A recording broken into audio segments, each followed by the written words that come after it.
Hi everyone, welcome to Wigan Fan TV. My name's Sean Lawless. I'm joined by Mr. Matt McCauley. We are waiting for the guys from RedVee TV. Dave, Kev, if you're watching, just use the link, come on board, and we'll pull you on to the screen as and when you join in. And it probably gives us a good chance for me and Matt to sort of put our cherry and white tinted glasses on with the absence of Saints fans for the time being. We won't talk That's too much always about good. them. In the comfort of ourselves. Massive game. I mean, Good Friday. I don't think there's a bigger week in the rugby league calendar for Wigan or Saints fans. Matt, St Helens top of the league so far. They've only lost the one game. How do you view St Helens so far? Are they the real deal as much as people are making them out to be? You've got to say they are, haven't you? Really? I mean, they've lost one game. They've played more games than us. Just one more game, isn't it? Yes. Yeah. And they look frighteningly good. I've only really seen, I think I've seen about one game they've played, and I've watched a few highlights. Yeah. And Yeah. the nature of highlights is you only see the best bits anay. But they do look slick. They do. I mean, one of the big things, I guess, with this year for everybody is just the brilliance that is Ben Barber so far. He leads the way in try scoring. He's up there with try assists with Sam Tompkins. Ben Barber versus Sam Tompkins is probably one of the subplots of the day. Sean Wayne, I think, perhaps tongue-in-cheek, says Ben Barber isn't the best fullback in Super League, which I think is just a lie because it probably all seems to have frozen. Ben Barber, what do you think he's done for Super League this year, coming in at Saints? He's a star. Yeah. He's given Super League a little bit more star quality than it would have had otherwise. But he's not Superman. No. We mustn't fall into the trap of thinking he is absolutely 100% perfect. He'll have his flaws and his weaknesses. The trouble is, he is just so bloody good at the same time. We've got David is just connecting as we speak. I'll just let him put his headphones in, and then we'll bring him online. Oh, he's just gone off. We'll bring him back on in a second. We'll let him get settled in, and we'll ask him his thoughts in particular on Wigan so far this season. Obviously, we're playing away at whatever it's called, the Totally Wicked Stadium. I think both teams are well matched, and we'll talk about perhaps where this game's going to be won and lost. How big a factor do you think this year, the fact that we're playing at Saints, do you think that ultimately gives them the advantage and the reason why the favourites in the bookies' eyes? Wow. From a technical point of view, yes, it gives them the advantage because they're at home. The reality, I think, is going to be slightly more complex than that. I don't think in derbies like this, home advantage really counts for that much. Yeah. We've got I can see off screen David and the guys getting ready. Kev's there as well. They're about to come on. I'm just going to try and pull David onto the screen in just a second once he's got his phone. He's gone back. I can see them. They're holding the phones up, trying to get online. One thing I'll ask you before we bring the Saints guys on, Matt, is there's obviously we've announced our squads, and we'll talk to David and Kevin in a second about the Saints squad and the difference that they're probably going to go with. The big decision from a Wigan point of view, I guess, is Josh Woods or Romain Navarrete coming in for Morgan Escaré. I know the answer already because you're a massive Romain Navarrete fan, but do you go for a bigger bench with Navarrete, or do you go for the untested Josh Woods off the bench and keep the switcheroo going? I'd play it safe and go for Navarrete. I think we've got slightly better wingers and centres than they have, and so I think that the pack is going to be quite important. We need to give them a good battering down the middle. And for that reason, I'd have Navarrete there. Well, we seem to have lost everybody.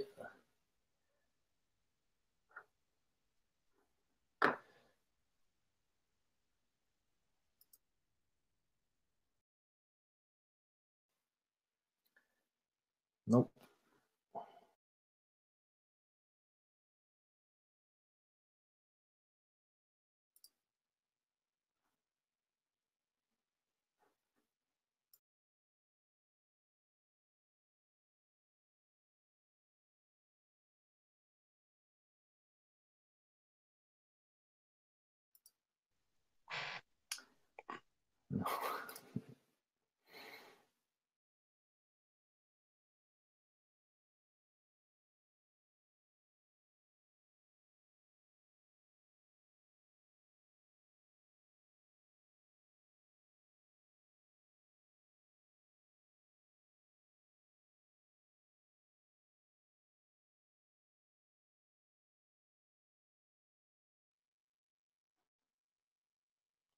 There we go. We seem to be back. Right, let me bring let me bring Matt back on. Matt, can you hear me? Yeah, I like a nice, meaningful silence. I seem to have the wrong Matt on. Let me see if I can bring one of the Saints guys on. Kev, let's see if we can get Kev on here. Kev, can you hear me all right? I can hear you loud and clear. Sorry about that. The first time we sort of invite somebody on, I think you've sabotaged it, haven't you? That's what you've done. I'm going to try and bring Dave on. Yeah, I'm not tech savvy at all, mate. So Dave, can you hear us okay? I can hear you, yeah. Right, let's try and bring Matt back on. Matt is still frozen. Matt, if you can hear me, if you want to try and sign out and sign back in, and then we'll bring you back on. Brady Bunch this. I know, it's great. This is the first time that we've sort of had so many people on the screen. Matt's going to sign out, sign back in. I think I am going to blame you two because at the minute I've got 4 Kev Penders waiting in the lobby to come on and 2 Daves waiting to come on. So I don't know what happened then. I was just talking to Matt whilst you were coming on air about his thoughts on St Helens so far this year. Kev, let's start with you. What are your thoughts on Wigan so far this year from a Saints perspective? I'm never surprised when Wigan are rounded about the top of the league. To be honest, from what I've seen of you, I've been really impressed. Pretty much how you've been going forward, how you've been defending, getting the ball out to the wingmen. And as I always think about a Wigan pack, you never get anything but less than 7 out of 10 of them out of them. So, yeah, really impressed with them. Dave, same question to you, I guess. Is there any... Obviously, we've been playing what we've been calling the switcheroo, which is Escaré coming off the bench and moving people around. I guess not too dissimilar with Saints in terms of, the halves aren't natural halves. I wouldn't say Johnny Lomax is a particularly natural half to start with. Is there anybody that's impressed you so far from what you've seen of Wigan? I know we've all been on telly twice, I think. But is there anybody from a Saints point of view that stands out as a particular threat on Friday? I know it might sound pretty obvious, but Sam Tompkins. I was talking to a couple of the journalists who'd watched you in pre-season, who said Sam Tompkins was probably back to his best. Yeah. And from what I've seen of him, obviously we're relying on highlights as well. He looked really good in the game he had against Widnes. Just making that break and having that little bit burst of pace, which he might not have, or he may have lacked a little bit last season. Obviously, he wasn't fully fit at times, and he looks like he's getting back up there. I'm not entirely sure I agree with Mr. Wayne's comments about him being the best fullback in Super League, though. I don't think many people agree with the fact that, Sean Wayne was asked the question, is Ben Barber the best fullback in Super League? And he said, no, I don't think many people disagree. He is the best fullback in Super League, Ben Barber. The statistics don't lie, really. Let's try and bring Matt back on and see if he's still frozen. Matt, can you hear us? I can hear you. Okay, perfect. We're just talking to the guys about their opinions on Wigan, really. To get, it's difficult. We've only been on telly twice, and likewise for St Helens, it's hard for us, I guess, to judge. Ben Barber seems like the obvious threat. I think Wormsley's a massive miss for you guys. The 19-man squad's been announced there. Obviously, Adam Swift misses out for St Helens. Kev, do you want Morgan back in, or do you think Lomax to centre? How would you play it on Friday? I'd bring Morgan back in personally. I think you've got to play it in his proper position. Lomax and Richardson are kind of finding the way as a half-back partnership, and I think you've got to give them time to actually try and cement that partnership. I don't think playing for a couple of rounds at the start of the season and then trying to bin it off and changing quite a few positions for such an important game is the way to go. See, I'm not entirely sure.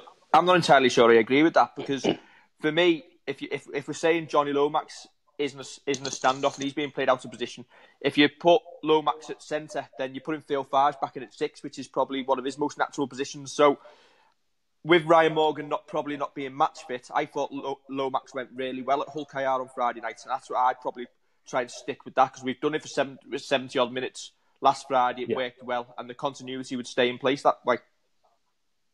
Matt, from a Wigan perspective, our threat seems to be down the left-hand side, which I think the Saints' biggest threat is probably down the left-hand side. It's probably the battle of the left sides, and we won't get too political on this. We are a very cultured show, Kevin Dave, by the way. We have poems and lots of things like that, and there is a poem behind Matt at the minute.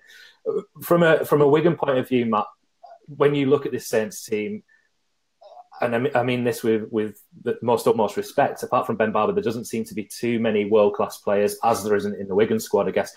But from a Wigan point of view, Matt, who do you think we're targeting on Friday? Is it the fact that there's uncertainty over Morgan in centre and Lomax, or is there a particular weakness, do you think? Blimey, I wouldn't like to say where their weaknesses are. I think if we play strongly down the left-hand side, I think Wigan are going to be quite difficult to stop there. The trouble is their left-hand side, as you say, is pretty potent too. I just think the whole thing, it could come down to a really aggressive battle in the middle. Kyle Amor with his swinging arm might be the one to watch, really. We've got no Liam Marshall to sort of duck under it and do a little dive this year. Keith, I'm not saying there's no world-class players. I'm acknowledging Ben Barber is a world-class player. But other than that, I mean, I think Super League doesn't have any particular world-class players other than Ben Barber, in all due respect. Kev, coming back to you, I think when you were off air, me and Matt were talking about we're probably going to go with, I think, 4 forwards on the bench. How we play the sort of the Luluai O'Loughlin situation, I'm not entirely sure whether O'Loughlin's got 80 minutes in his legs, might be a bit of a concern for us. I think Luluai certainly has. He played at scrum half for 80 minutes pretty much every game last year. Do you feel the absence of Walmsley and your pack is probably where we're going to target? Is that something that you're fearful of Wigan bringing a big pack and trying to beat you down the middle? Yeah, mainly because Wigan do it every single time they play Saints. It's like Sean Wayne showed them pictures of Saints players kicking kittens or something like that, because they always turn up as if that first 10 minutes, the life depends on it. Now, against Hull KR last week, all of our packs stepped up and tried. I mean, you can't replace Alex Walmsley. There's no replacing him. But all of our pack, second rowers and the props, actually had probably their best game of the season. But yeah, it's always a worry how we're going to come out, especially them first 10 minutes and target. The other thing that I would kind of worry about you targeting is Regan Grace under the high ball. If he catches one, and he gets a bit of space, then the boy can shift. But it's just that uncertainty of a young winger being under the high ball. His second row and his centre have got to help him out. He'll be against Davis, won't he? Yeah, he will be on Davis's wing, will he? Yeah, he'll be left wing for us, yeah. Yeah, so he'll be up against Davis. I mean, I think Kev's touched on it there. I mean, John puts this forward. St Helens are very good this season, which is pretty obvious, but Wigan seem to play the Good Friday games like a final. Do you think Wigan have wanted it more in the past in the past 8 years, more than St Helens? Do you think rubbing it's sort of... I'm not rubbing it in at all, Matt. I mean, I'm really not rubbing it in. I mean, so do you know what? 10 years since you won on Good Friday, because the game before that was played on a Thursday. But Good Friday is the best day of the year for rugby fans, apart from the 80 minutes where we actually have to go to the game.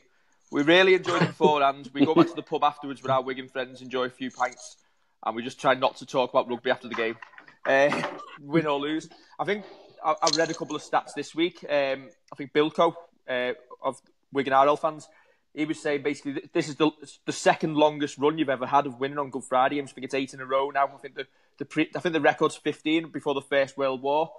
And another good stat I thought he came out with today. When Saints and Wigan have gone on to win the grand final, 9 out of 10 times they have won the Good Friday derby, and I think that cannot be underestimated. I think that's probably a lot to do with either Saints and Wigan are usually top dogs around Super League, and obviously if you get on top of Good Friday, it probably shows you the better side. But Sean Wayne, he just gets you up for it, doesn't he, every single time? And I sometimes wonder whether Saints players as a club, they've got that blasé about Good Friday derbies, whereas Sean Wayne, good Wigan lad, builds you up for it and gets you stuck in.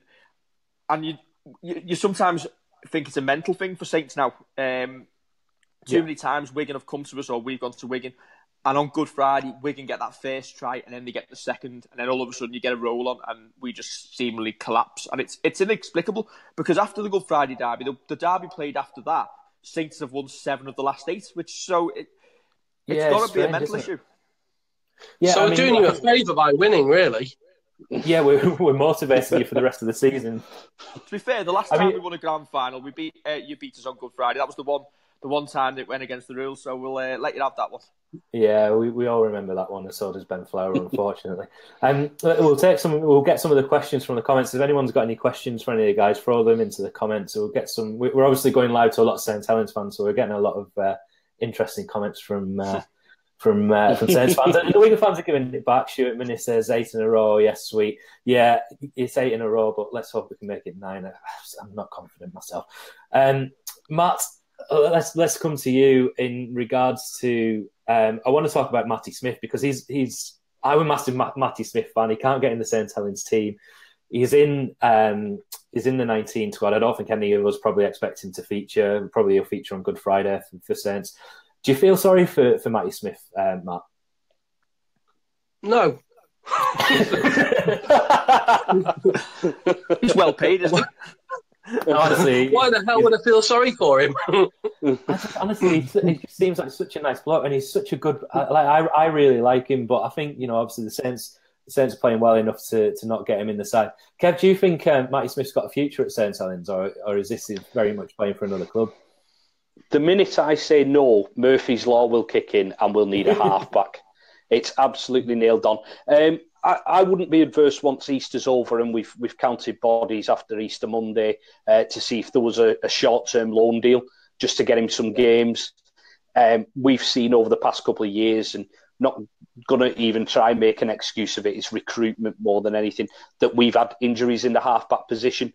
I'd like to see him stay at the club to cover those, but I think the emergence of Danny Richardson in pre-season, obviously a bit at the end of last year, and then in pre-season this year, has pretty much put him at fourth choice for us. So Danny I can't really see him.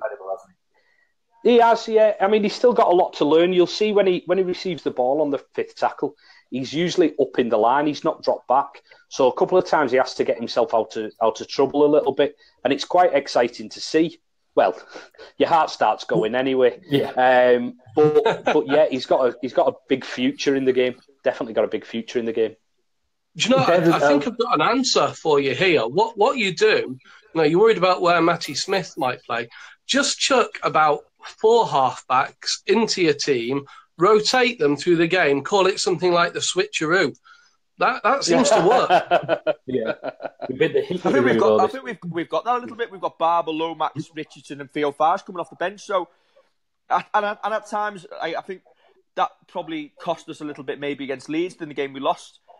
It seemed everybody was trying to do too much rather than doing the simple things, and John Wilkin got involved as well. And I think after that game, he was criticised a little bit by Justin Holbrook, was John Wilkin.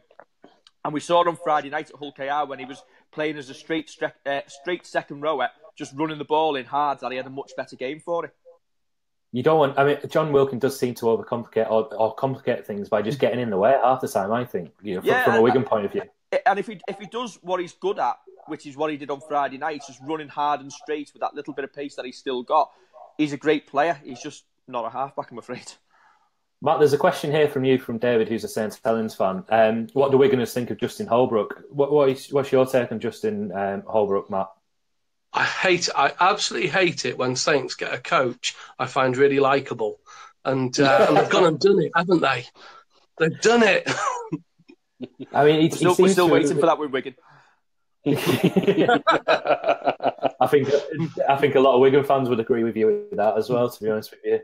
Sean Wayne is probably the most divisive coach I think we've had at Wigan for a long time amongst Wigan fans, let alone opposing fans. You know what? A lot of people are saying about Ben Barber's turned Saints around. It's not Ben Barber, is it? I mean, it's Holbrook. He's the one responsible for this, really. Yeah, well, we've actually had a discussion on RedVee TV. Who would you, if you were going to lose anybody, who would you rather lose, Ben Barber or Justin Holbrook? And it says a lot for Justin Holbrook that most people who answered the question said Ben Barber. You can replace Ben Barber, but Justin Holbrook, you only have to look at the difference between Saints pre-Holbrook at the start of last season and now, and the personnel hasn't necessarily changed very much. He brings the best out of the players. Mm-hmm.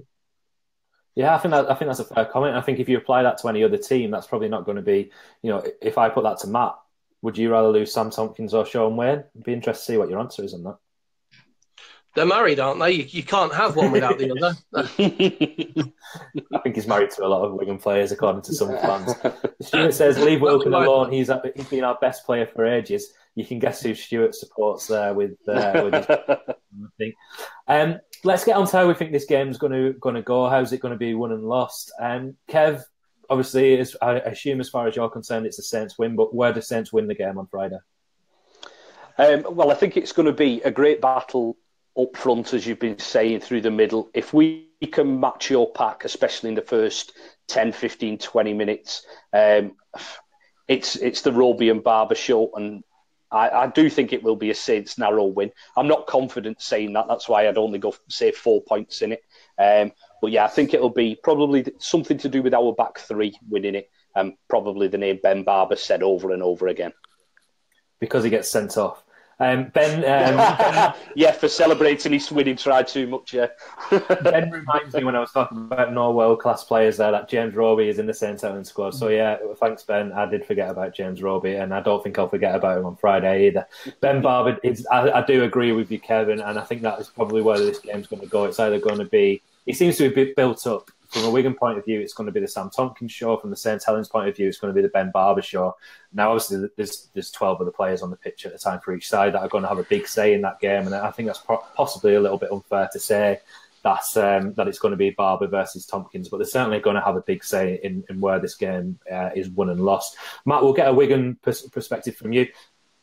Wigan are obviously going to win the game as far as you're concerned, Matt, and where are Wigan going to win the game on Friday?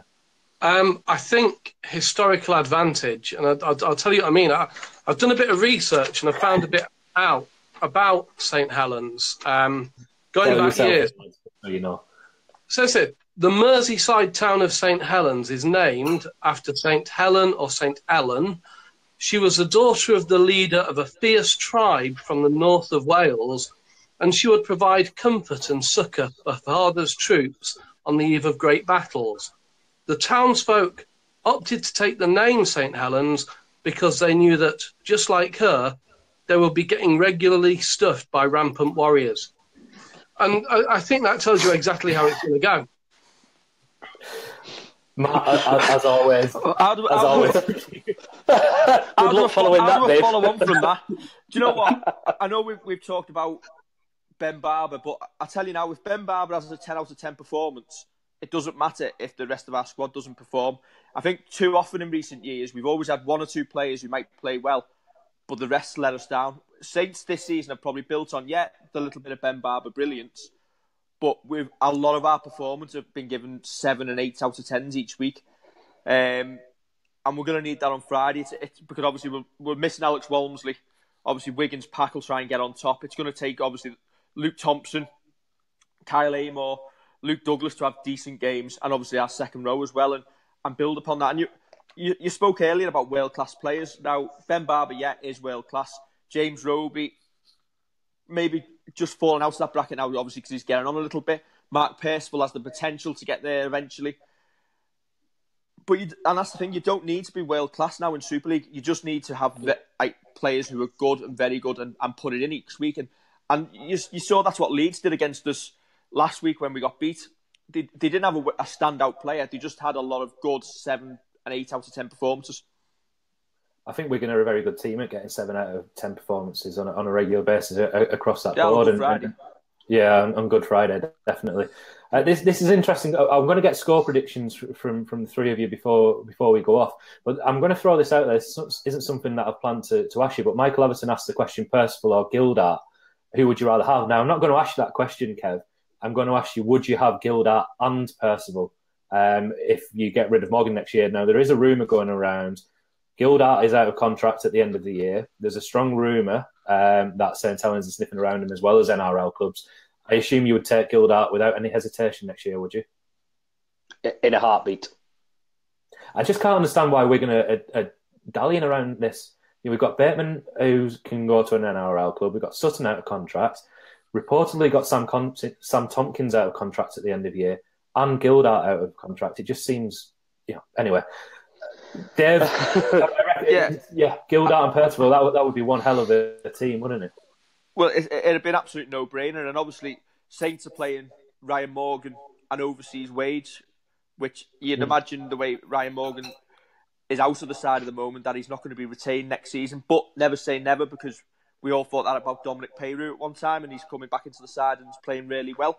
Yeah. But at this moment in time, you could probably see Ryan Morgan going home at the end of the year.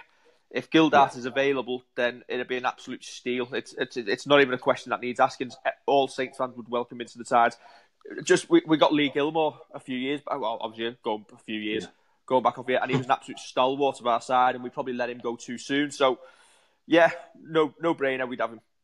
I mean, unfortunately, it is a rumour that does seem to have some kind of ground, which is awful if you're a Wigan fan, and the fact that he could even leave the club is absolutely to be fair. ridiculous. You wonder sometimes just how much of it might be just agent talk, trying to get more money from Wigan.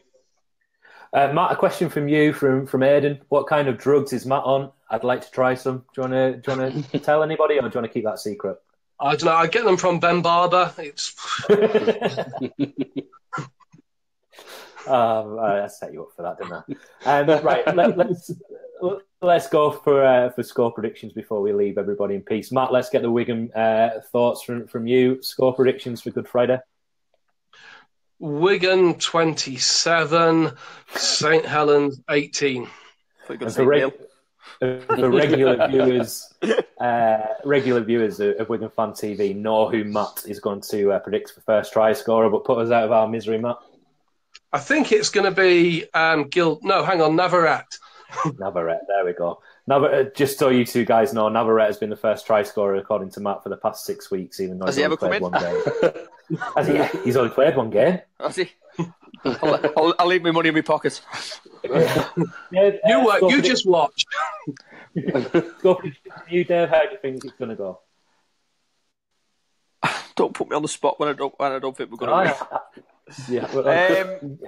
I don't know. Do you know what? Too many times over the years, I've gone in confident to these games and got spanked for it. I think I remember, was it 2004 when Saints came to the JJB, you had everybody on the deathbed and you still managed to beat us with a load of kids. So Radlinski coming off his deathbed like Lazarus at Twickenham. Not Twickenham, at Murrayfield. I've been haunted too many times by it. Do you know what? I'd take the scrappiest drop goal 1-0 victory right now. But if Saints are going to win, I'll let you have Tom Davis for the. Tom Davis, I suppose Everton. Davis for your first try, and give you that little bit of hope. Kev, we've nearly gone a full show with two Saints fans without anybody bar Carl saying 75-0. So we do appreciate the fact that 75-0 has been missing until Carl brought it up a few minutes ago there. Kev, you said 4 points in it. What score do you think it'll be, and who are you going for first try scorer? 24-20 I've gone for to Saints. Saints first try scorer, and I'll go with Zeb Tyre. We're going to go down the left-hand side. He might just keep hold of one and bundle his way over the line. I'm going to go. I think somebody's actually pretty much put. I think Keith here. It's too close to call this Friday. 18-16 to Saints, or even a draw. I do think this could be a draw this weekend. That's what I'm going to go for. I'm going to go for a 16-all draw. What we normally do, Kevin Dave, is we always give the camera to Matt before we finish for his poem. I mean, we can build it up so much, and it never fails to I don't know how to follow that up. But I can see in the background how he's managed to rhyme pie with lie. So you know what? He's obviously a bard in the making, isn't he? Yeah, I mean, bard is definitely something. Kev, Dave, before I let you go, first of all, thank you so much for coming on and joining us and doing this joint collaboration with RedVee TV and Wigan Fan TV. Kev, is there anything that you want to add before you leave? Any sort of passing wisdom, any poems, any puppets? We've had puppets on the show before. No. I'm going to leave it right there. I'll leave you with the Muppet, Dave. So that'll do for me. Yeah, well, do you know what? It's an 18,000 sellout on Friday. There's 4,000 Wiganers coming over the hill. It'd be good to see you enjoying the St Helens hospitality early on in the pubs and bars and putting some money over the counters over here. We'll be out early, probably Wetherspoons and around town. So if anybody's about, come and say hello. I was going to say, Dave, afterwards in the pub, you can come in there. Obviously, a lot of the Wiganers will probably head for the Wetherspoons in the town centre, but there's the George on George Street, which is a really good rugby pub where a lot of Wiganers will probably go into as well. But all the hostelries will be pretty welcoming with a decent pint. So join us before the game for a few pints, and then afterwards you can come and commiserate for a change and hopefully take the glee from some Saints fans. You know that we'll be doing the Wigan walk if things aren't going too well, so you can. Forgot what that looks like on Good Friday. Matt, again, thank you so much for joining us. I'm going to hand over to Matt to finish the show as always. So, Kev, Dave, thank you so much again for joining us. This video will be available from the guys at RedVee TV on their YouTube channel later on as well for anybody. I'm going to stick around for this poem. Yeah, you have to stick around for this poem. I mean, Matt, I want to hear this. I've built this up so much now. I'm really sorry, Matt, but take it away. Yeah, thanks for that. Okay, the Saints prediction poem. The Saints are riding quite high, and for once, I'm not going to lie. They've got me quite scared, but I tell them, beware, because you can never write off the pies. I've heard that somewhere before, that saying. And it doesn't end in pies. Guys, thank you so much. Everybody that's watched. Cheers. Cheers, boys. Thanks a lot. And, cheers, Matt. Best of luck for the rest of the season after Friday. You too. Cheers, guys.